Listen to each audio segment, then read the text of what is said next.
I tend to use Twitter more than, Instagram's about posting pictures of yourself. TikTok's about posting kind of weird things about your identity. And I just realized that was actually harmless and also meaningless as well, because, how am I helping people by just posting pictures of myself? So I realized, use a different platform that's helping people. So Twitter, you can raise awareness of issues in the world. You can share news stories. I think it's a better outlet. And it's not, Twitter's not about posting pictures of yourself. It's about, sharing stories, sharing news, and communicating with people in the world, and trying to talk about these issues. So I think limiting my time on those other apps and spending more time doing positive things like on Twitter has helped. Did you go through like a withdrawal? Like, when you realized that what was happening, was it cold turkey, or did you have to sort of walk yourself down from? Because 8 hours a day, how do you get anything else done? I know. Well, that was just on TikTok, and then I'll be on Instagram for a few hours and stuff. But it's almost like that's a whole work day. It's a whole work day. It's almost like it was your job. You are an influencer. It is, yeah. So it is my job. So I was getting brand deals and stuff, but it's like an opioid, because you get so addicted. So when you try to slow that down, you can't.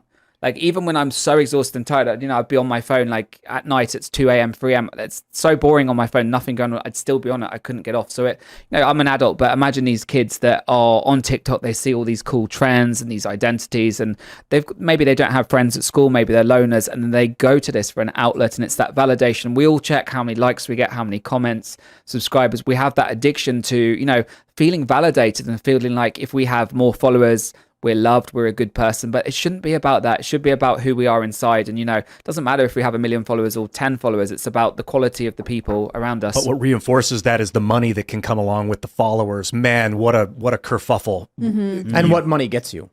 Yeah. So the people who are getting more likes are now posting cooler and cooler things. I remember when social media first started coming out, I would see these posts from people that looked so awesome. And here I am sitting in my, in my living room or whatever, sitting on my computer, my family's, my parents' house when I'm like 15, 16. And I'm seeing people like, they got their skateboards in their car, and they're like, they have selfies or whatever, digital cameras placed in the dashboard. They were bigger back then. And I'm just like, man, so lucky, like all this cool stuff they're doing. They weren't doing any of that stuff. It was like they were going to the grocery store and they made it look like they're doing something fun. It was all fake. It was all these highlight reel of people's boring lives. And within a few years, I realized that I'm going on these missions skating and I'm hanging out with these people. I'm like, this is boring. Like all that stuff they were posting was just exaggerated to make it look like they were doing something cool. Mm-hmm. I think I'm fortunate enough to, those of us who grew up, 1 foot in, 1 foot out of this social media space, recognize that it's one big facade. But you've got kids who are growing up in it being told that it's legit. The people who are making money off it are living these glamorous lives. And now there was that poll we talked about a few years ago. In China, the number one job kids say they want to be when they grow up, astronaut. In the United States, YouTuber.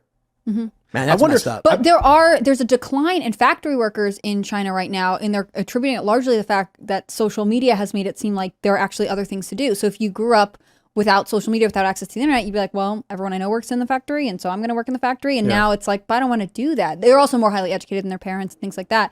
But I think that's the thing that we want to say. Social media gives you like something to dream about. Like you watch someone's travel vlog, they go to Iceland. It's cool. You think, I'm going to plan a trip to Iceland. And that could be positive. On the other hand, it's very easy to become a place of jealousy and bitterness and envy. I feel like people will be really disappointed when they go and see the Aurora Borealis.